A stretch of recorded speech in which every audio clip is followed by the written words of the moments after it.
Bara perselisihan Ahmad Dhani dengan psikolog Lita Gading makin panas. Setelah 2 kali dilaporkan Ahmad Dhani atas dugaan pencemaran nama baik, usai menjalani pemeriksaan di Polda Metro Jaya, Lita siap melaporkan balik dan menjebloskan Dhani ke penjara untuk yang kedua kalinya.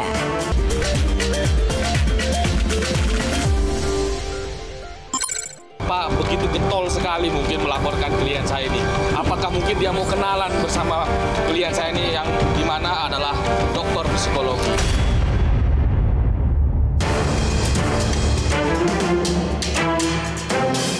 Bara perselisihan Ahmad Dhani dengan psikolog Lita Gading makin panas. Setelah 2 kali dilaporkan Ahmad Dhani atas dugaan pencemaran nama baik, usai menjalani pemeriksaan di Polda Metro Jaya, Lita siap melaporkan balik dan menjebloskan Dhani ke penjara untuk yang kedua kalinya. Ada 2 pelaporannya ya. Ya, poin pentingnya ya tetap namanya lapor balik dan ada pelaporan baru lagi. Jadi ini akan kita gulirkan. Seperti yang kita sampaikan, kalau untuk pasalnya kami akan sampaikan nanti. Saya harus memenuhi ada persetujuan klien saya, baru saya sampaikan. Beliau yang pertama memaafkan, tapi yang kedua namanya manusia punya batas rasa sabar. Apalagi seolah-olah beliau ini di framing di media seolah-olah beliau ini adalah penjahat extraordinary crime.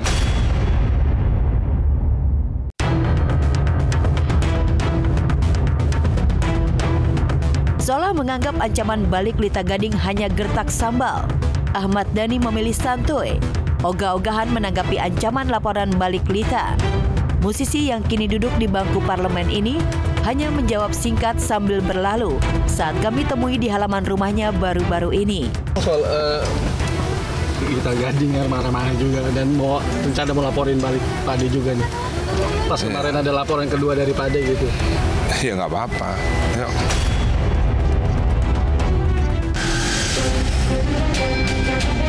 Ya, sejak Ahmad Dhani tersinggung dan naik pitam dengan ulah Lita karena menyenggol putri satu-satunya, permusuhan Dhani versus Lita tak kunjung reda. Keduanya saling senggol di dunia maya. Teranyar, Lita bikin Dhani panas karena usil menyindir bos Republik Cinta Manajemen terlilit hutang usai gelar Royal Wedding Al-Ghazali. Kan nanya itu, hutang kali kan gitu. Bukan saya yang ngomong dia yang ngutang kan?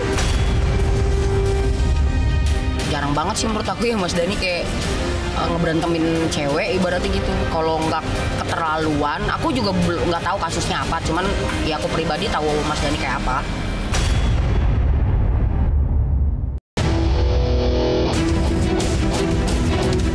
Entah apa sebenarnya yang membuat Lita begitu sinis terhadap Ahmad Dhani.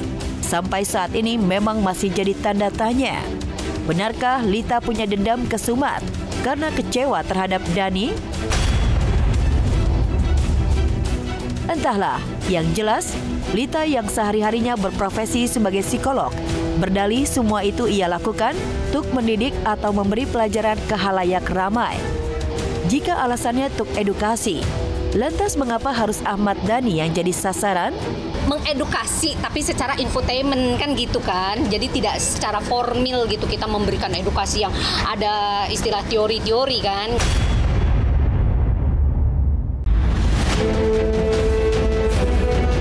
Lepas apa motif dan alasan Lita terus usil jadikan Dhani bahan nyinyiran di media sosial. Yang pasti gara-gara ulahnya ia harus repot berurusan dengan polisi. Teranyar, ia jalani pemeriksaan atas laporan video ayam sayur di Polda Metro Jaya. Tawa aja gitu loh. Nanti akan dipublish lagi oleh klien saya, judulnya aja ayam sayur. Maka sebenarnya mohon maaf pengadu ini ayam sayur apa bukan? Seharusnya yang bisa melaporkan ini adalah pencemaran nama baik ayamnya. Ayam. Kenapa dia di sayur? Mas Dhani nggak akan bereaksi kalau itu nggak ganggu prinsipnya dia, menurut aku ya. Jadi kalau sampai ada perseteruan artinya menurut aku Mas Dhani orangnya santai ya. Kalau nggak disenggol dia nggak akan nyenggol ibaratnya. Ini kan nanti kalau ini sampai jadi berarti udah bahaya, menyenggol dia berarti.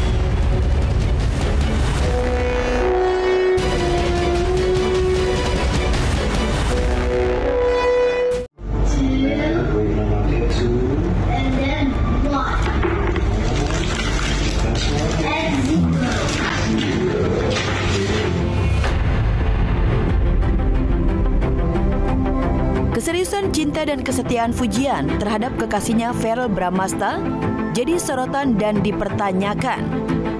Bagaimana tidak, saat Verrell terbaring lemah yang diduga sakit lamanya kambuh lagi, sampai harus dirawat inap di sebuah ruangan rumah sakit, Fuji tak terlihat mendampingi.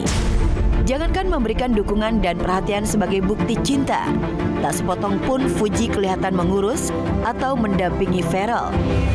Di beberapa unggahan video yang beredar di media sosial, Verrell tampak lesu dengan tangan terinfus, berjuang sendiri tanpa Fuji. Hanya keluarga dan sang bunda yang setia menemani.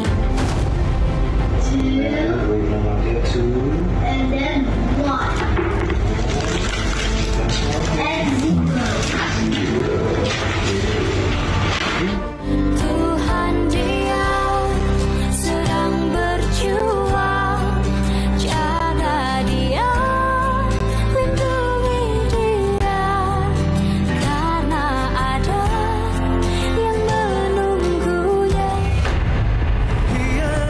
Entah apa gerangan yang membuat Fuji tak ada di samping Verrell saat sang kekasih membutuhkan perhatian dan dukungan. Namun yang pasti, sejak awal keseriusan cinta Fuji memang diragukan banyak pihak. Meski kadang terlihat bersama dan membuat baper fans keduanya, tapi Fuji tampaknya tak sepenuhnya cinta. Fakta itu makin jelas setelah Fuji di depan Boy William menyebut Verrell bukanlah suami impian. Mana yang menurut kamu lebih ideal? Nikah sama suami anggota dewan atau artis? I love my team. I kinda hate your team. Oke, anggota dewan, artis, pengusaha biasa, apa orang biasa aja? Pengusaha hebat. Mari kita tinggalkan dunia yang huru-hara dan bising ini, sayang. Kita pindah aja yuk ke Bali. Pernyataan dan fakta Fuji tak ada mendampingi saat Verrell sakit, seakan membuktikan kabar hubungan Verrell dan Fuji kandas di tengah jalan. Terlebih belakangan, Verrell kencang berhembus kabar tengah lengket dan menjajaki hubungan serius dengan Ruby Hairani, teman sesama anggota DPR RI yang usianya lebih muda 2 tahun dari Verrell Bramasta.